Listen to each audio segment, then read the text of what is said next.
Hey guys, Delora Dabbles here, and I wanted to do a bit of a general video about like wearables. So this is talismans, totems, and charms. Oh my. So what are the differences between talismans, totems, and charms?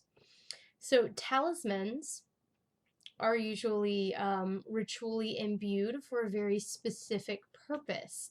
And it's usually not just a protection talisman, usually it's a protection from negative energies. Sometimes it's a protection from ghosts. Sometimes it's a protection from narcissistic humans. A talisman to make you invisible against, usury, abusive people like narcissists.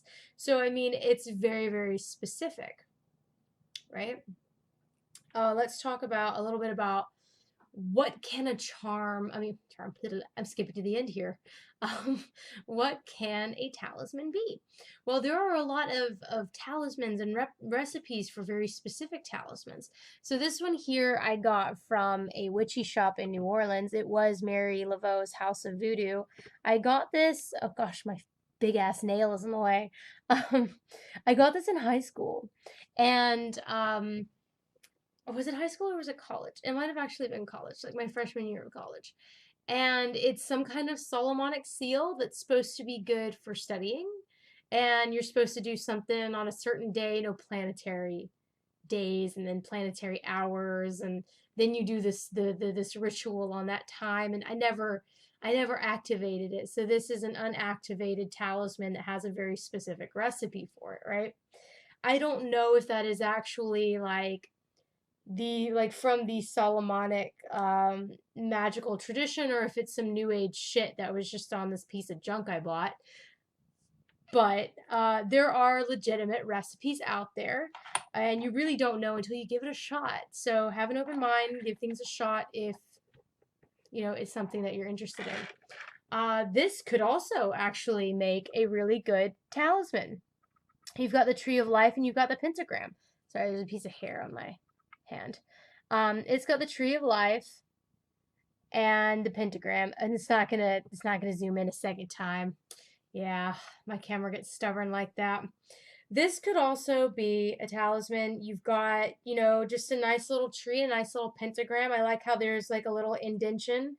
You could put like a colored rhinestone on there if you want to. You can just super glue a little rhinestone you got from the dollar store. And you could enchant this, like ritually enchant this. So talismans are usually associated with ritual magic. Some people call it ceremonial magic. That's usually, I say usually because that's not a catch all rule, right? But there's usually some lighting of candles and communing with the elemental directions that is involved in most talisman templates that you find. You can make a talisman without a template. You can create your own little thing using whatever ritual magic tradition you're into. They are not limited to pendants. You can, oh, that's upside down. It can be a ring. It can be a little ring like this. Now, these aren't actual talismans of mine. I'm just giving you guys ideas. This is an ear cuff that you can. See, I haven't worn an ear cuff in a while. Let me see if I still know how to put it on. Ear cuffs. Am I right? Actually, you know what? I totally forgot to open it up first. Again, I haven't worn this ear cuff for a little over a year now. Let's see.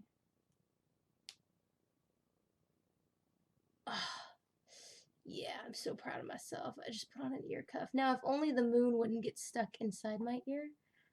There we go. Ah, yeah. So yeah, I could enchant this ear cuff, ritually enchant this ear cuff. Oh, that's so funny. You can't even see it from the front. That's cool.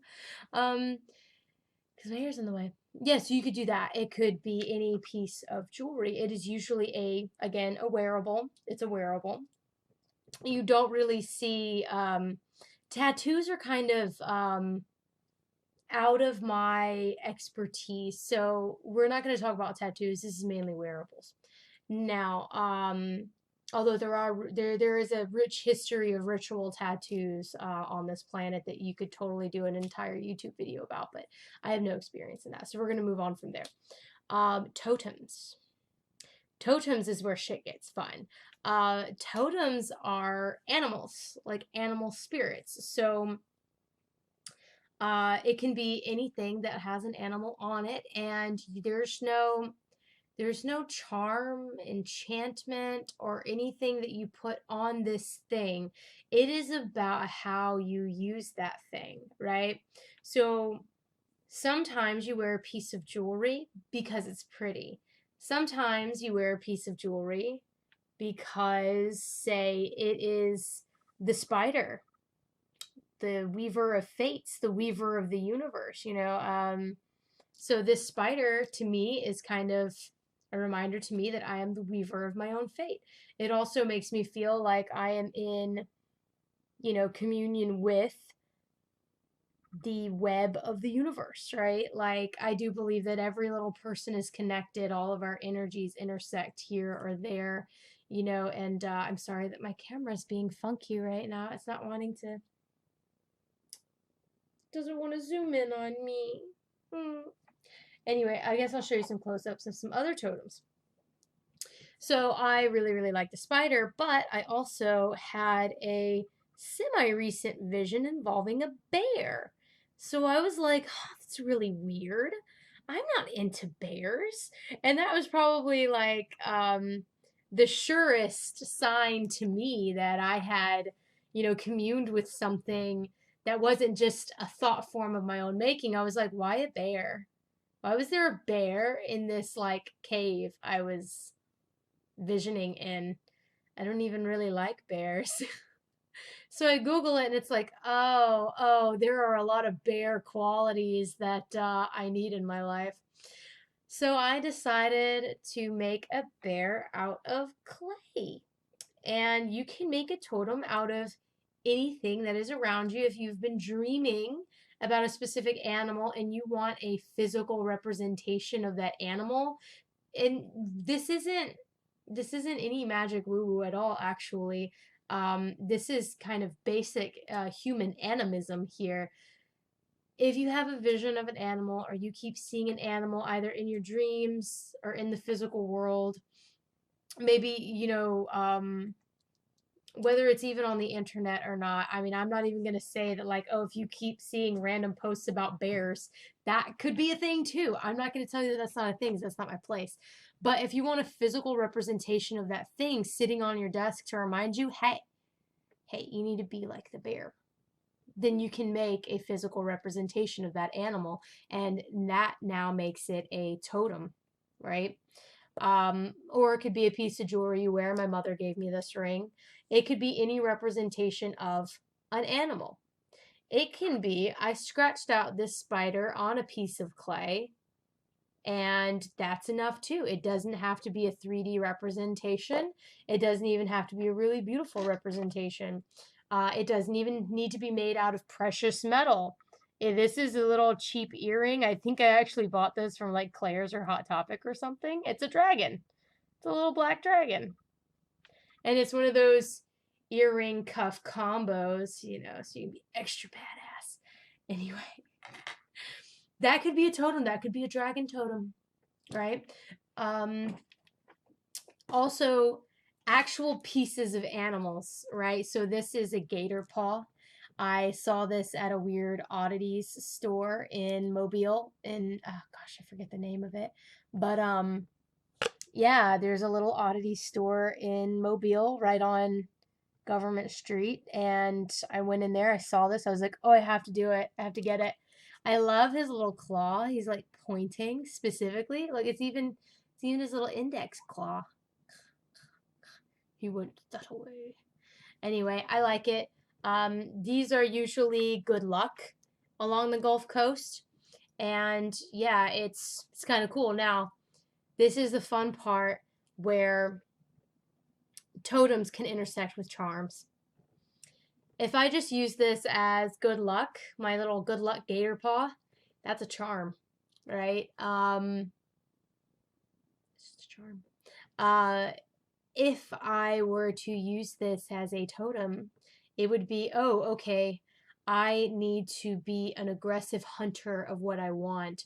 My prey is this promotion at work. The gator is strategic, unrelenting, right? In its pursuit of prey and food. It stalks. It's a lot like a cheetah too, actually. So a lot of your predatory animals are going to have much of the same stuff, but gators are also amphibians. They live in the on the land and in the water. So they're kind of between species, right? Um, between places, between species. So like frogs are another one of those between species of animals. Like it's a between animal because it can live in the water and on the land. Those are very powerful. Humanity really likes those things that are like in between. Dusk and dawn, you're in between night and day. Like those are considered to be powerful times, as well as animals and other things, doorways, hallways. If you notice, a lot of interesting poltergeisty activity will happen in hallways and doorways. That was certainly what happened in my family. Our hallway was completely spooked. Um, yeah, so then there's the added element of alligators being between land and water. Now you are using it as a totem. But if this is just a little good charm key ring like a rabbit's foot, it's charm. Now, if I use a rabbit's foot and I wear it during a race because I want to be quick like the rabbit, that's now a totem and not a charm. So it depends on how you use it. So let's get into charms. And I basically just told you guys what charms were.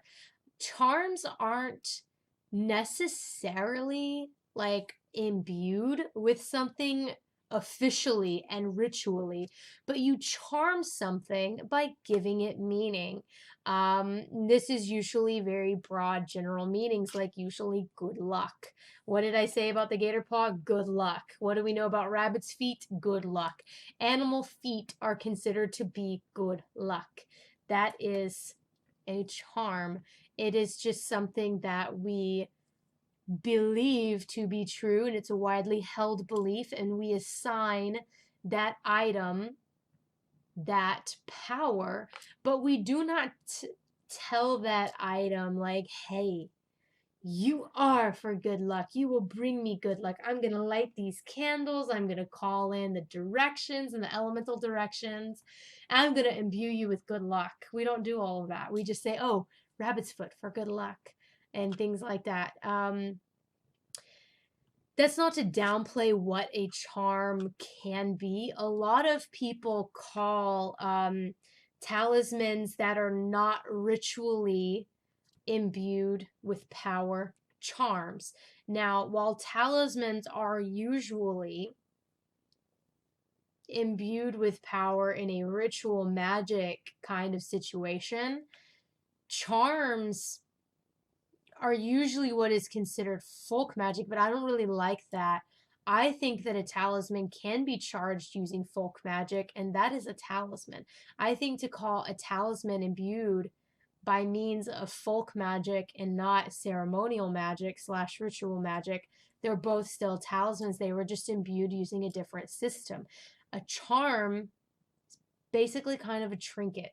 I don't like the word charm for a magic word because if you go into any jewelry store, there are charm bracelets. This is a charm, that is a charm, cell phone charm, keychain charms. You see the word charm popping up a lot to just mean trinket. So our subconscious has kind of given charm the annotation of it being a trinket. Now, whenever you hear talisman, you're like, oh, powerful, mysterious. You hear totem, you think totem pole, you think animals, right? It kind of informs itself by its word. Charm does not inform that anything has extensive power attached to it. So I do not consider things that have a lot of power attached to them to be charms. So that is talismans, totems, and charms. Oh my.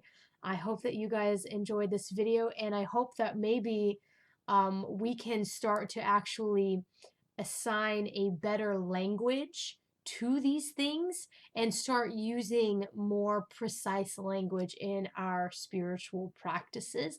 And I hope that this video helps you to understand why I label these things with these words and what I mean by these words. Someone else might mean something different by these words. So I just want you to be aware this is not the end all be all of what talismans, totems, and charms are, but this is what I define as those things. And if you agree with these definitions, go forth and use them. If you don't agree with them, that's totally fine. Keep doing you.